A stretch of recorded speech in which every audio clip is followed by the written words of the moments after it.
Welcome everyone. Today on the show, we're going to be talking about proven investment strategies for entrepreneurs and small business owners, and why a lot of the investment theory out there just doesn't apply to you and can, in fact, put you in a much higher risk position than you thought. And we're going to be talking all about it starting right now. I'm David C. Barnett, and you're tuned in to Small Business and Deal Making, the podcast, YouTube channel, and blog where I talk about buying, selling, financing, and managing small and medium sized businesses while controlling risk. So, if you're looking to take control of your future through buying a business one day, or if you already own a business and you're looking to grow or exit, you've come to the right place. I talk about interesting things, I talk to interesting people, and I answer your questions every week right here. So, be sure to hit like and be sure to hit subscribe, and let's get to it. Are you thinking of growing your business or beginning a journey into entrepreneurship? Take a shortcut to success by buying an existing and profitable business the right way. Visit businessbuyeradvantage.com and learn more about my online training, group coaching, and consulting services designed to help you win. Hey, welcome. So, what inspired today's video? Well, I get questions all the time from people who are talking about, you know, how buying a business fits within their overall sort of personal wealth management or plan.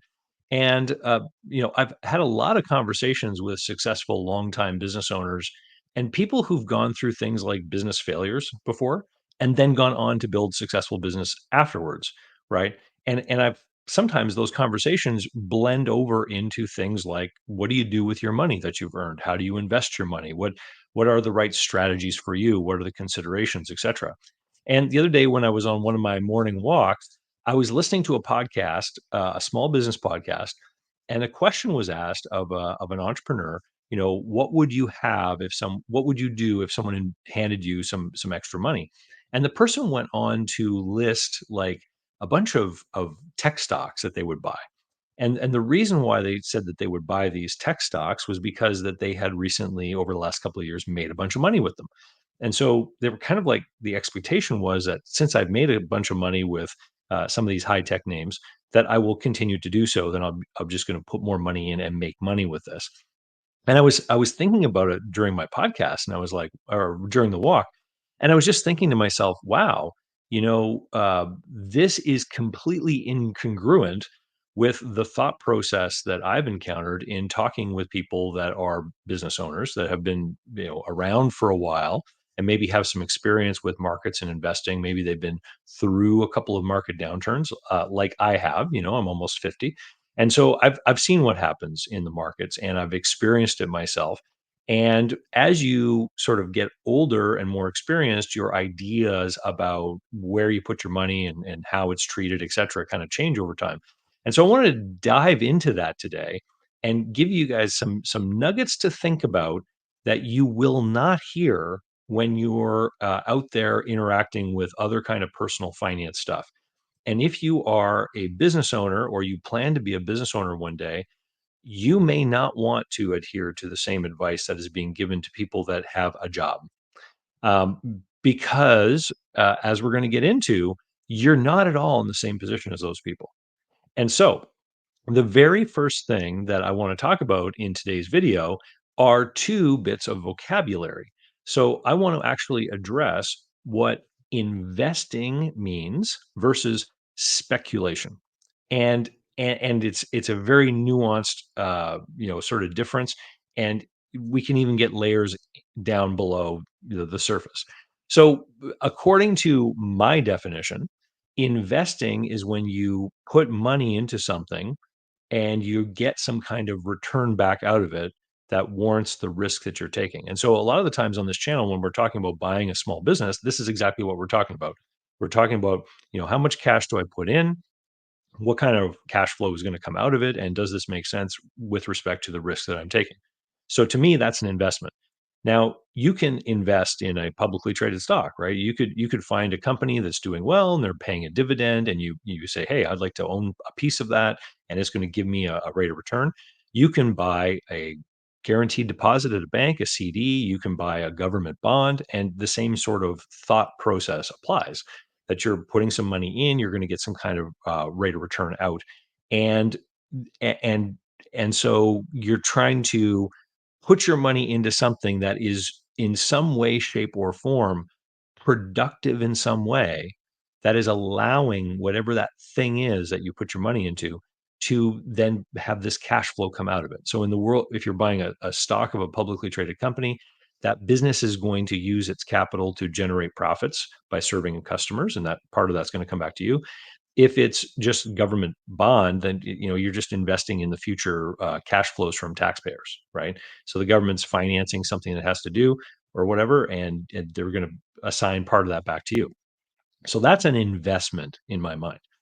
And I want to describe that because I want to highlight the difference between an investment and a speculation. And so a speculation, in my definition, in my opinion, is when you put something money into something simply with the hope that in the future someone else is going to be willing to pay more for it. Okay.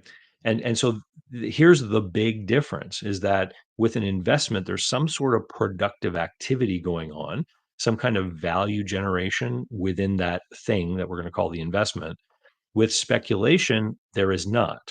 What we are hoping or betting on with a speculation is that conditions in the market or industry or whatever are, or amongst the attitude of people, is going to change over time in such a way that the thing that we bought is going to have a buyer in the future willing to pay more. So that is a speculation. And I'm gonna peel a little bit down deeper into speculation here in a few minutes. But here's why it's so important is that if you are going to manage risk in your overall wealth, then you have to think about where all of your money is. And this is, generally considered to be portfolio theory, right? And so in common portfolio theory, and you'll hear about this on personal finance media, the idea is that you have riskier things that are supposed to bring a higher chance of greater return, and you have lower risk things which are supposed to be, sort of more solid, foundational, less of an opportunity for loss. And by mixing these assets together, you're going to be able to come up with some kind of optimal solution that's going to give you a reasonable rate of return while protecting you from huge downsides, right? And the problem I have with most financial planning media and talking about portfolio strategy is that they are very narrowly focused on sort of financial investments. So stocks, bonds, mutual funds, that kind of thing. And when you are a business owner or an entrepreneur, you have to widen the focus on that lens and start to look at the other parts of your life when you are analyzing this portfolio. Okay, so let's dig in a little bit more. So investing. So number one, we're talking about buying shares of established companies or putting money into a small business deal. That anything that is going to produce a cash flow that we can reasonably understand will continue, right? And the riskier that future cash flow appears to be, then that's going to modify what we're willing to pay for that investment, right? So this is why small businesses sell for a much lower multiple of future cash flows than publicly traded stock because they're riskier, right? Speculation. So if when I think of speculation, the first thing that I think of is things like day traders, right? So they're buying a stock and they don't even know what the company is. They just see it's moving up. So they buy some and then they sell it later that day and they make a bit of money. And so the publicly traded stock could be an investment for one person who takes a considerable amount of time to investigate that company and figure out if they feel the long-term prospects are worthwhile. But that same stock could also be a speculation for a speculator who is treating it in a very different way, right? And so again, speculation is just betting on the idea that someone else is going to be willing to pay more in the future. So that then opens up the field to a lot of other things that people, in my opinion, are speculating on. So things like cryptocurrencies, right? You buy a Bitcoin, you're not making an investment in a company. You're not, there's nothing happening within Bitcoin Co. or whatever that's creating value for anyone. You buy that thing and now you own it. And so the way you make money on it is by having somebody else pay more for it in the future. And so, in much the same way as like pieces of art or baseball cards for some people, like you're just counting on the value going up. Even land banking. So, for those who don't know, land banking is this idea that if you look at a map and you see a city growing, you just go out to the outer edges and you buy land. And then as the city grows, the value of that land will go up. Again, nothing productive is happening there on that piece of land. And there could be some exceptions. You might be able to farm it or lease it to someone to graze cattle or something like that. But you're generally just buying it with the hopes that in 20 years' time, new suburbs will be stretching out to that area and it's going to be worth more. Again, speculation. Um, and so then there's another kind of speculation. Um, so you could, for example, have a business that speculates in commodities. So I know a family that's in the scrap metal business. And so they have a lot of money because they've been in business for a long time. And so when the price of steel is low, they buy steel in the form of scrap, but they don't sell it. And then when the price of steel goes higher, they then deliver their scrap steel to the market, right? And so what is the difference between that and someone speculating on like a cryptocurrency? Well, the difference is that steel is a useful commodity that we know that we're going to need. And there could be an economic slowdown which causes the price of steel to go down. And so, but we know that if the economy picks back up and we want to build more stuff, we're going to need more steel and the price of steel is going to go up. So it's more of an informed, tangible investment in something that has some real utility that is going to be going on over time. And so this is, and this is how people get confused with this stuff. But I would call that a, you know, uh, a metal or a material speculation business, but it's still a business. Over the course of time, they're going to be able to do this profitably. And the better they know the steel market, the more effectively they're going to be able to execute that strategy. Better than someone like me who is on the outside who decides one day to take a look and speculate on the price of iron ore or something like that. Like I'm not going to be as informed or able to do it as someone who is in that industry.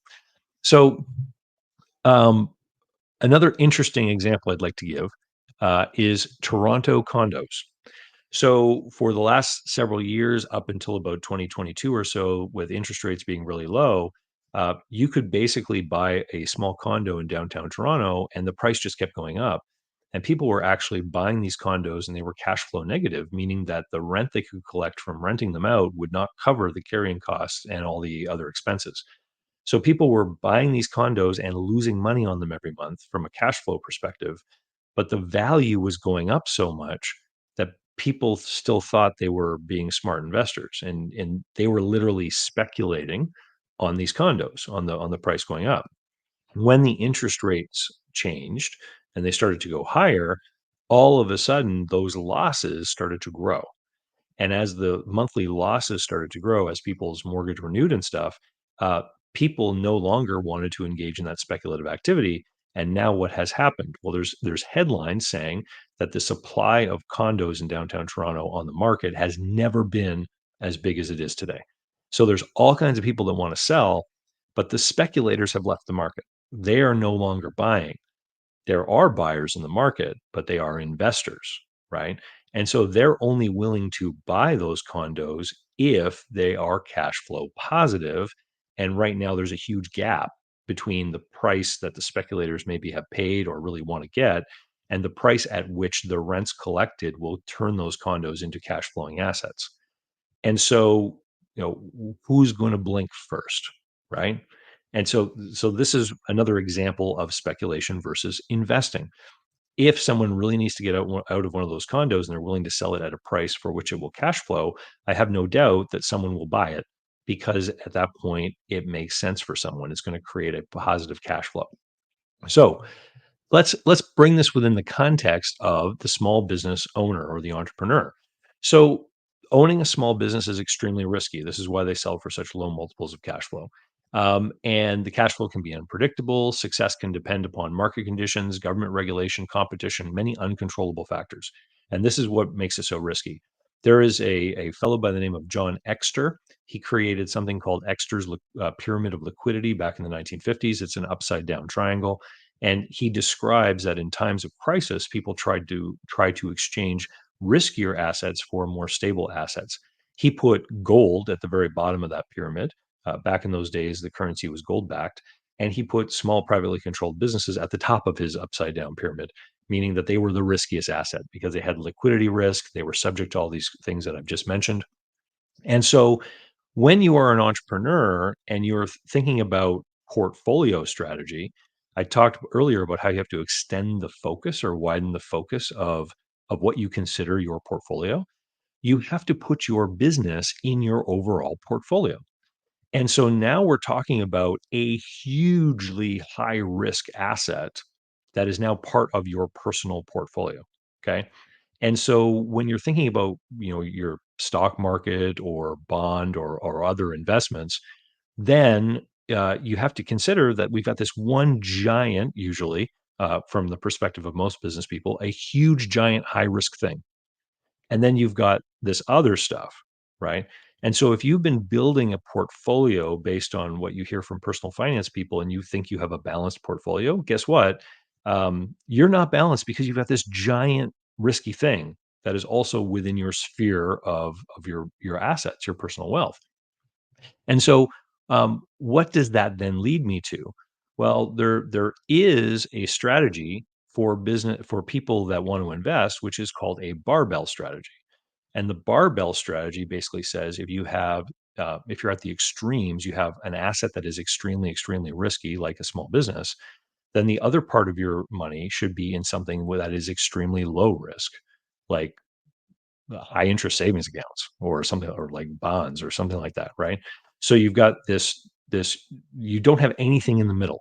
You're at two ends of the extreme, and this would be a way to balance out the risk. Except there's a problem with that. And we're going to get into this, okay? But before we do, I want to address something else that people think is low risk, because there are misconceptions out there about what makes something low risk. And a lot of it has to do with marketing. So, for example, a lot of people will say, I don't want the hassle of picking stocks for an investment portfolio. And I want to keep my costs and my risks low. So I'm just going to put my money into an index fund. And so someone might say, I'm just going to invest in the S&P 500 index, right? So just for fun, what I did is I looked up one of the biggest S&P 500. Oh, here we have to add this. This is one of the biggest S&P 500 index funds that there is. This is the Fidelity one. And so this is on the Fidelity website, and it's got information on here, the returns, the expenses, etc. But then it's got the top 10 holdings. So a lot of people think that when they invest in an S&P 500 index fund that they're investing in 500 different companies. Well, there's something called market weighting, where the index is actually made up of these 500 companies, but they are weighted according to the importance or the size or the growth. Like, I don't even know what it is because I'm not in this space, right? But when I look it up, here are the top 10 holdings of this particular S&P 500 index fund. And so what are they? Apple, Microsoft, Nvidia, Amazon, Meta, Alphabet, Berkshire Hathaway, Alphabet again, Broadcom, and Tesla. So, guess what? If you're an S&P index investor, I got news for you. You're a tech investor, right? And so people who buy certain investment products like this mutual fund, for example, they might believe that they are diversified and all this kind of stuff, and in reality they could be facing far more risk than they really think. I'm not giving any opinions about those stock names, but from my own experience, tech companies, they've gone, had huge gains over the last little while. But tech companies are generally considered to be a riskier kind of asset than, say, I don't know, like a railroad company, right? Or something, kind of mainstream or backed by a lot of serious tangible assets like that. Like, you know, you could not replace the railroad infrastructure in North America, for example, today. So a company like CN Rail or CP, what is it? Canadian Pacific, Kansas City, like the new merged one, like that railroad, those assets, those rights of way, If you tried to replicate that today, it would be unfathomable cost. But you can buy the stock of that railroad company and own a piece of that asset, which is of tremendous value, right? So it's very different. The so my advice is to look below the surface, because we have to consider the riskiness of the small business. We have to look at what that business might be worth to you. So the value of your equity in that business. We have to compare that with the other assets in your portfolio. And here's another kind of aspect, is we have to understand what the risks might be within the stuff that we're buying that we believe is low risk, that in fact may not be. So here's another thing that portfolio theory does not take into account. When you look at an average portfolio built by somebody who has some high risk stocks and some low risk stocks or bonds or whatever, at no point in portfolio theory do they ever say, well, what if the high risk stocks lose all their value and then reach over and take value from the low risk stocks? Because that can't happen, right? But if you're a small business owner, this can happen, because you might have an investment in your small business and then sign a personal guarantee for a bank loan. And if your business fails, guess what? Your low risk assets that were part of your portfolio can indeed be pursued by the creditor of the business, right? So if you've got a personal stock portfolio, or if you've got a high interest savings account or whatever, that, even though it's supposed to be low risk, it still could be tied in to the risks you're taking with your personal guarantees. And so even though you might be looking at your overall holistic position and taking into account the value of the business and the riskiness of the business, in the small risk, the low risk part of the portfolio, you also have to consider something called creditor protection. And if you're being asked to sign personal guarantees, what are the risks in the worst case scenario? I was listening to another podcast the other day, and someone casually made a comment that it takes years and years and years to build a successful business and about 90 days to ruin one. Uh, because it is totally possible to make enough poor decisions within a 90-day span to completely wreck a business. And I thought, wow, that's so true. And you rarely think about this, but if you speak to anyone who's been through a business failure or has been close to a business failure, they can tell you all kinds of stories about just how fast it can change, and how something like an important receivable not being collected, or a key employee somehow going off the rails and doing something they shouldn't, or some other crazy thing happening, even as far as like a street repair, ruining the prospects for a retail or type of business that relies on traffic. It's scary what can happen. So you want to build this portfolio. You want to look at everything that you've got your hands on, and you have to then ask the question about creditor protection. So, for example, I've had Mark Willis on here several times. And in fact, there's a website, newbankingsolution.com. All the interviews I've done with Mark Willis are over there. Then you can see them. They're all put together. And you can click a link there to go and have a meeting with him. He's the sponsor of the channel. And a big reason why I um, have allowed him to be the sponsor of the channel is because I believe so highly in what he does. And what he does is he helps people create this low risk liquidity asset that is built around insurance policies. And what is great about insurance policies is that life insurance policies in most jurisdictions are a creditor protected asset. So you could be building a business and face all the high risks of having that business operating. And if you are consistently taking part of the profit out of that business to put into these life insurance premiums, and you keep building the value of this life insurance asset, right? The business can go sideways and collapse, but that money can be safe, right? And you can also achieve this through investing in certain retirement products like that can be creditor protected as well. So it's not to say that this is the only solution, but this is a consideration, right? The outside of certain retirement vehicles like registered retirement plans or life insurance policies, the only other way that I can think of having a creditor protected asset would just be something that nobody ever knows about. And so what we're talking about then is assets outside the financial system. So, quick story. Back when I had my business brokerage, whenever we would have a business owner come in to sell their business, we had an intake form with a questionnaire. We would ask them questions, and I would ask, "Have you ever declared personal or business bankruptcy in the past?" A surprising number of successful entrepreneurs checked yes. And I would ask them, what happened? What did you learn about it? From this experience, how did it change you?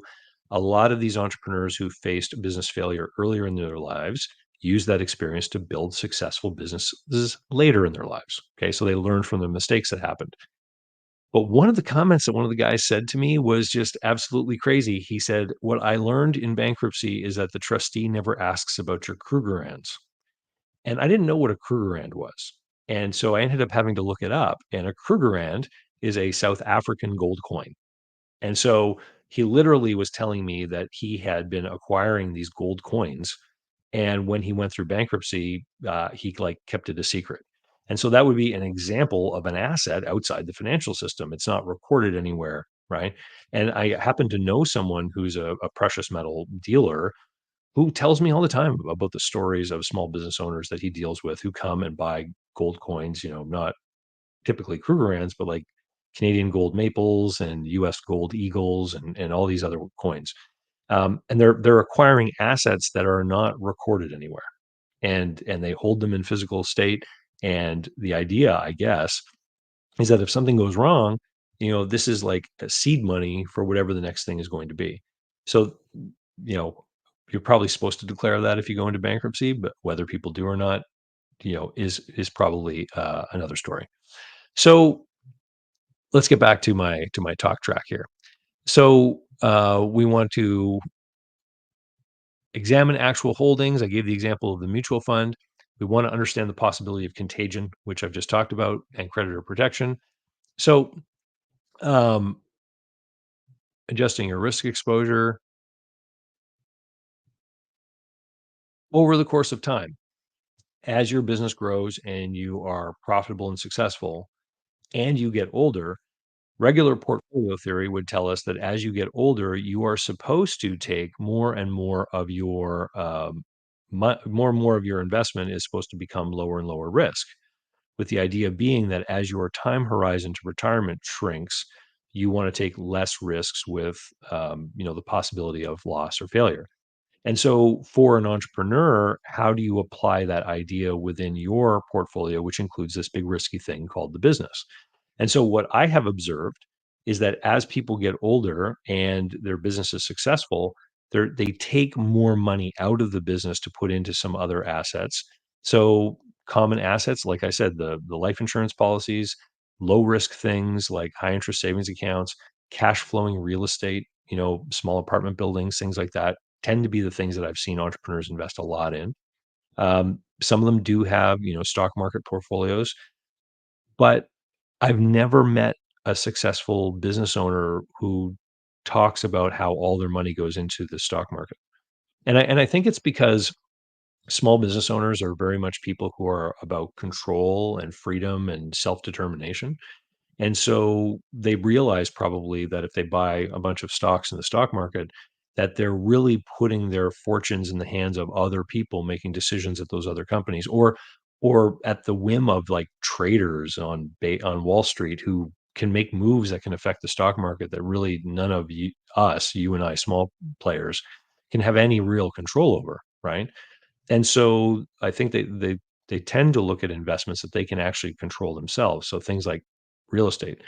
You can also reduce the risks within the business. So when I talked about the contagion of what happens if a business fails and your creditors go after you and they go after other assets, well, the way to control that obviously is to pay down the debts. So the business itself as an asset, while it still remains high risk in that it could fail, the ability of a failure to then upset other aspects of your personal wealth go down if you pay down the debts. And so I meet a lot of young entrepreneurs who will say, "Oh, I found this business and I want to buy this business and I can't believe, the seller they could do this, they could do that, and they're just not being aggressive. They're not, growing the business, etc." Well, growth takes resources. And that means either debt or leaving money in it. And so I think people just get this intuitively. So as that business owner gets closer and closer to retirement age, they're trying to dial down risk because they realize their timeline to retirement is getting lower. Their ability to recover from a big loss is diminishing with the lack of time as it shrinks. And so they tune down the risk in the business both by reducing debts and by extracting more money from the business to put into the other end of the barbell, if you were, okay? And so for people who are thinking about getting into business ownership, especially if you're younger, right? What how should you be looking at this? Well, if you consider a business owner is looking at their overall portfolio from a wider point of view, and they're including their business in their investment portfolio, I would do this as far as mental gymnastics. What does it look like if you include your job in your overall portfolio, right? So some people know that their job is riskier than other jobs. If you work for the government, for example, you might think that your risk of getting fired is much lower, and certainly government's not going to go out of business. If you work for a big company, maybe you have more confidence or faith in their future prospects than maybe if you work in a small company, right? But if you valued your job and included that in your portfolio analysis, and you'd say a job maybe at a risky employer was valued the same way as a small business, maybe 2.2 times your salary is what your job is worth to you. Maybe the government job is worth more than like closer to 5 times, right? Then you start to see how sort of the normal people that are out there doing personal finance stuff. Because I think intuitively people get this. If they think that they've got this rock solid income in their job, that's what encourages them to take more risk in things like their personal investing. So things like, investing in more speculative types of vehicles, for example, might feel more comfortable if someone feels they've got this rock solid income that they can depend upon in the form of an income from their job. If you are going to be buying a business, you are going to be trading that job likely for becoming the manager of the business that you're going to buy. We're talking about Main Street businesses here. That's what we're mostly talking about on this channel. And that's usually the circumstance is someone wants to leave that job, buy a business and go and run that new business. And so for somebody who wants to leave a very secure job, remember I said, the government job might be valued at 5 times cash flow, where the small business job might be valued at 2 times cash flow. Um, then what you're talking about is you're talking about trading these two assets, and you could be looking at a loss. This is a way of considering what we sometimes refer to as the gilded cage scenario, where somebody's got a really great job with a high income and a very solid and secure, position, and they have trouble pulling the trigger on buying a business. And sometimes they don't have the vernacular or the mental framework that I'm describing here today to really consider why they're having trouble pulling the trigger and doing the deal. And this is probably why, because they understand intuitively that in their overall sort of portfolio analysis of their assets, they're about to trade something that may be worth more than what the business is worth as far as a cash flow evaluation, risky kind of analysis. Okay. So if you want to buy a business, I would challenge you to consider all of this stuff that I've covered today. But your down payment money, what you are going to put down when you buy a business, you don't want to play fast and loose with that, because what I've seen over the years is that, ups and downs come in the economy. And when ups and downs come in the economy, there's usually ups and downs in the stock market that are far exaggerated beyond what the economic ups and downs are. And so I've worked with people over the years who built up wealth in, the stock market, mutual funds, et cetera, and they feel really good. That wealth effect stuff that central bankers like to promote. And they feel really good about their wealth, and they feel really good that they're confident that they can, afford to buy a business. And then some kind of bump in the economy happens, and the value of the stocks drop by 30 or 40% over the matter of weeks or months. And yeah, look it up. It does happen. I know a lot of you younger people don't believe that, but it does. I've seen it like 3 times personally in my life. So you have this bump and everything falls by a dramatic amount, and then you don't feel confident, and you feel like you have to stay in it in order to recover your losses, which may never have been your money in the first place. It might have all been paper gains and then paper drops, right? And what ends up happening is you get in this emotional roller coaster when you're trying to make an objective decision about an investment in a small business. And so if you are accumulating money, if you're saving, with the idea or the goal of investing in a small business, you do not want to subject yourself to those things, because the opportunity to buy a small business is actually not correlated at all with the economy. People will ask me all the time, what's the market like for small businesses? And I made videos about this. There's no correlation, because good, profitable small businesses never go up for sale, because it never makes sense to sell them, because the multiples of value are too low. They go up for sale when there's a pressing personal concern on the part of the owner that means that they can no longer run the business, and they realize that, and then they put it up for sale. So those pressing personal concerns, you know, burnout, boredom and fatigue, divorce, poor health, the need to relocate, and retirement, those aren't tied to the overall general economy, right? They're tied to their relationships, to the status of, their health and all this other kind of stuff. So you want to divorce the risk or the prospects of your deal getting derailed because of overall economy or stock market values from your ability to execute a deal, when that opportunity arises. So when you are looking in your, selected industry, and you're meeting business owners, or you're working with business brokers, whatever search method you're using, and you find the right deal, and it's a good business that's been put up for sale because we have a motivated seller who has one of these personal concerns, then you want to be able to execute. And that means the money has to be secure.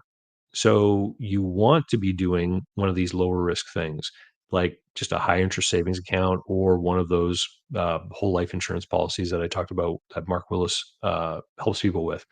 You want to have your money in something that's solid and secure, so that nothing can happen to it, and nothing's going to derail your ability to do a deal. And, I've had so many conversations with people who are trying to build themselves up to the point of being able to do a deal. And when I start to talk about what they're doing, and they'll have speculative stocks that they're investing in, they'll have money in crypto, they'll have like they'll invest in a pre-sale condo or something. And it's just they're chasing these things that they believe have an opportunity for a quick gain, and so they're playing a high risk game when they should be trying to build a low risk foundation that puts them in a position of strength from which they can execute a deal when the opportunity arises. And a huge part of this successfully executing a business acquisition is just the patience, is calming down, slowing down, realize what these businesses are worth to you, because they've got to deliver proper cash flow for you to make it worth your while to do the deals and to invest your money. So that takes patience. And believe me, I know, because the people that are in my group coaching program, and if you go to businessbuyeradvantage.com, scroll down about halfway through the page, you'll find the group coaching program with a video about that.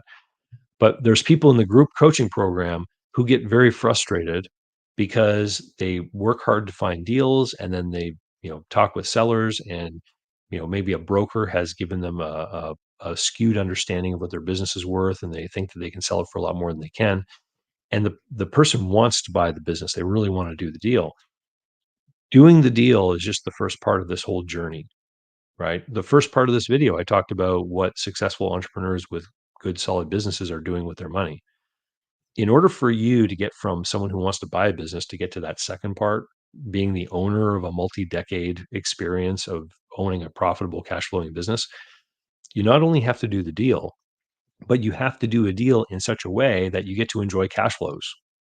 And rushing into a deal because you feel like you need to get a deal done, and making an offer that is going to be the offer that gets the deal done because it's what the seller wants, is usually not the way to end up with what you want. You have to understand where the line is for you. This is what makes sense for me as far as, buying this business. I cannot go beyond this.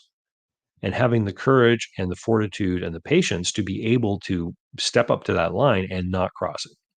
And if you can't make a deal with the seller, you back off and know that there's going to be another deal coming down the pipe, or that you end up doing something else, right? Once you do the deal, you then have to operate the business. And if you put yourself into an over leveraged position, if you put yourself into a risky position, you may not end up getting the opportunity to build this barbell strategy, right? And that's not what I want for you. I want you to be successful. Anyway, thank you so much. Thanks for tuning in.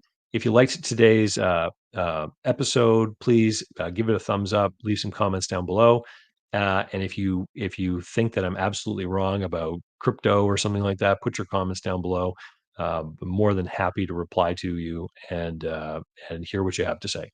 And with that, I'll say thanks a lot, and we'll talk to you next time. So, how can you learn more about buying, selling, financing, and managing small and medium sized businesses? Easy. Go over to my blog site, davidcbarnett.com, where you can learn more about me and how I work with my clients. You can learn more about my books and courses that I've prepared for you. You can find out how to subscribe to my email list, the YouTube playlists, and more. There's literally hundreds of hours of content there, all for free, and I'd love for you to be my guest. Special thanks go to Mark Willis at Lake Growth Financial, today's video sponsor. Mark helps people better manage their personal and business finances through the Bank on Yourself insurance strategy. This is something I've done personally and I've seen others use it successfully for years. Go to newbankingsolution.com to find all the interviews I've done with Mark and learn more about the advantages of these programs. While there, sign up for a free consultation to learn what this solution might look like for you.